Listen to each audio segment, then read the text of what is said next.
Mga tuntunin tungkol sa nakakahawang sakit sa balat. 13 Kabanata. Ang mga tuntuning ito ay ibinigay ng Panginoon kina Moises at Aaron. Kung ang balat ng isang tao ay namamaga, may mga butlig at namumuti, iyon ay tanda ng malubhang sakit sa balat. Siya'y dapat dalhin sa paring si Aaron o sa isa sa mga paring mula sa angkan niya. Susuriin ng pari ang balat niya, at kung makita niyang ang balahibo ay namumuti at parang tagos sa laman, may nakakahawang sakit sa balat ang taong iyon. Ipapahayag ng pari na ang taong iyon ay itinuturing na marumi. Pero kung ang namumuting balat ay hindi tagos sa laman at hindi rin namumuti ang balahibo, ibubukod siya ng pari sa mga tao sa loob ng 7 araw. Sa ika-7 araw, susuriin siyang muli ng pari. At kung makita niyang ganoon pa rin ang kanyang balat, at hindi kumalat, siya'y ibubukod pa rin ng pari sa mga tao sa loob pa rin ng 7 araw. At sa ika-7 araw, muli siyang susuriin ng pari. At kung gumaling na ang kanyang sakit sa balat at hindi ito kumalat, ipapahayag ng pari na siya'y malinis na, dahil ito'y butlig lang. Pagkatapos nito, lalabhan ng tao ang kanyang damit, at siya'y ituturing na malinis na. Pero kung kumalat ang mga butlig sa kanyang balat, pagkatapos na siya'y magpasuri sa pari, at ipinahayag na siya'y malinis na, dapat muli siyang magpasuri sa pari. At kung kumalat na ang mga butlig, muling ipapahayag ng pari na marumi siya, dahil may sakit siya sa balat na nakakahawa. Ang sinumang may nakakahawang sakit sa balat ay dapat magpasuri sa pari. Kung sa tingin ng pari ay namumuti ang namamagang balat o namumuti ang balahibo at nagkakasugat na, ito'y isang sakit na paulit-ulit at nakakahawa. Kaya ipapahayag ng pari na marumi siya. Hindi na kailangang ibukod pa siya para suriin, dahil tiyak nang marumi siya. Kung sa pagsusuri ng pari ay kumalat na ang sakit sa buong katawan ng tao, kailangan pa rin niya itong suriing mabuti. At kung talagang kumalat na nga sa buong katawan ang sakit, at namumuti na ang lahat ng kanyang balat, ipapahayag ng pari na siya'y malinis. Pero kung sa pagsusuri ng pari ay nagkakasugat na ang kanyang sakit sa balat, ipapahayag niya na ang taong ito'y marumi, at may sakit sa balat na nakakahawa. At ang lumalabas sa sugat ay ituturing na marumi. Ngunit kung gumaling ang sugat at pumuti ang balat, muli siyang magpapasuri sa pari. At kung makita ng pari na talagang magaling na ito, ipapahayag ng pari na malinis na siya. Kung ang isang tao'y may bukol na gumaling, pero muling namaga o namuti, ito'y dapat ipasuri sa pari. At kung nagkasugat at ang mga balahibo ay pumuti, ipapahayag ng pari na marumi ang taong iyon, dahil ang taong ito'y may sakit sa balat na nakakahawa, at nagsimula ito sa bukol. Pero kung sa pagsusuri ng pari ay nakita niyang hindi naman nagkakasugat ang balat, at hindi rin namumuti ang balahibo, at parang gumagaling na ito, ibubukod siya ng pari sa mga tao sa loob ng 7 araw. Ngunit kung ito'y kumalat sa ibang bahagi ng balat, ipapahayag ng pari na siya'y marumi, dahil iyon ay tanda na may sakit siya sa balat na nakakahawa. Pero kung hindi naman kumalat, at ito'y peklat lang ng gumaling na bukol, ipapahayag ng pari na siya'y malinis. Kung ang isang tao ay napaso at naimpeksyon ito, at ito ay namumuti o namumula, ito'y dapat ipasuri sa pari.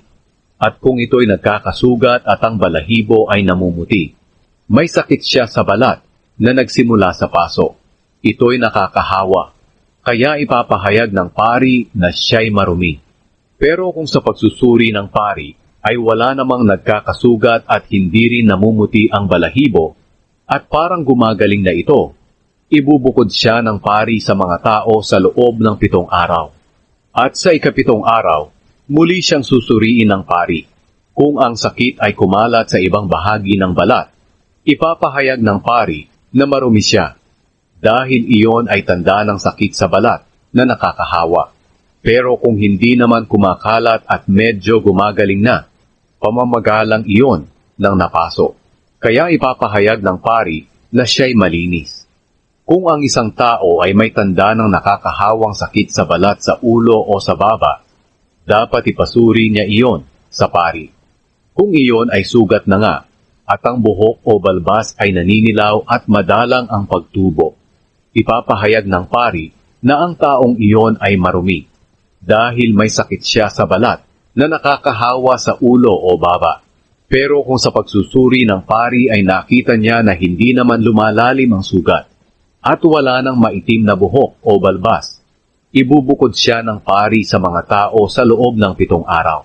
At sa ika-7 araw, muling susuriin ng pari ang kanyang sakit sa balat. At kung hindi naman kumalat at hindi rin nagkasugat ang balat, at hindi rin naninilaw ang buhok o balbas, dapat niyang kalbuhin ang kanyang buhok o ahitin ang kanyang balbas, maliban sa bahaging may sakit sa balat.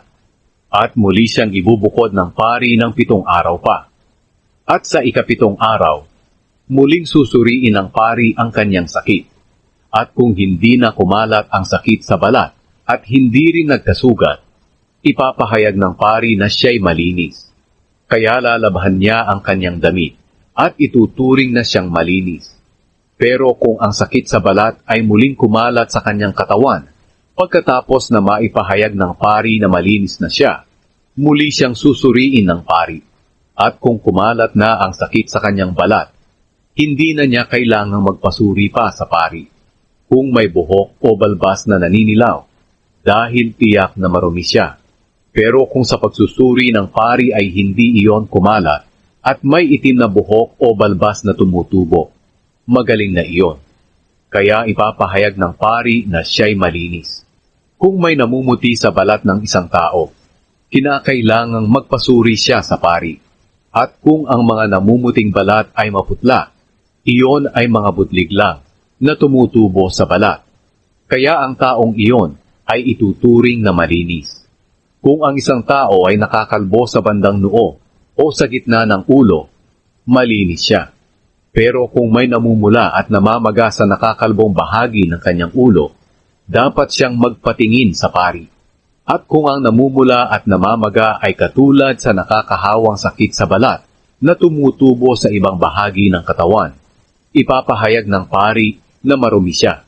Ang taong may sakit sa balat na nakakahawa ay dapat magsuot ng punit na damit. Guluhin niya ang kanyang buhok at takpan ang ibabang bahagi ng kanyang mukha. At siya'y sisigaw, "Ako'y marumi! Ako'y marumi!" Siya'y ituturing na marumi habang siya'y hindi gumagaling sa sakit niyang iyon. At dapat siyang tumirang nag-iisa sa labas ng kampo. Mga tuntunin tungkol sa amag sa damit. Kung ang may sakit sa balat na nakakahawa ay magkakaroon ng amag sa damit na lana o linen o anumang gamit na yari sa balat, ito'y dapat ipasuri sa pari. Pagkatapos suriin ng pari ang damit o balat, ibubukod niya iyon sa loob ng 7 araw. Sa ika-7 araw, muli itong titingnan ng pari. At kung kumalat pa ang amag, ituturing na marumi ang damit o balat na iyon at dapat sunugin dahil ang amag na ito ay kumakalat. Pero kung sa pagsusuri ng pari ay nakita niyang hindi naman ito kumakalat, palalabhan niya ang damit o balat na iyon at ibubukod sa loob ng 7 araw. Pagkatapos ng 7 araw, muli itong titingnan ng pari. Kung ang amag ay hindi nagbabago ang kulay, ang damit o balat na iyon ay ituring na marumi, kahit hindi na kumalat ang amag, at dapat sunugin. Nasa labas man o nasa loob ng damit ang amag. Pero kung sa pagsusuri ng pari ay nakita niyang kumukupas ang amag, punitin na lang niya ang bahaging iyon ng damit o balat na may amag. Ngunit kung may lumitaw pa ring amag at kumalat, dapat nang sunugin ang damit o balat. Kung nawala ang amag pagkatapos labhan ang damit o balat, muli itong labhan at ito'y ituturing na malinis na. Ito ang mga tuntunin kung papaano malalaman ang malinis o maruming damit na lana o linen o anumang gamit na yari sa balat na nagkaroon ng amag.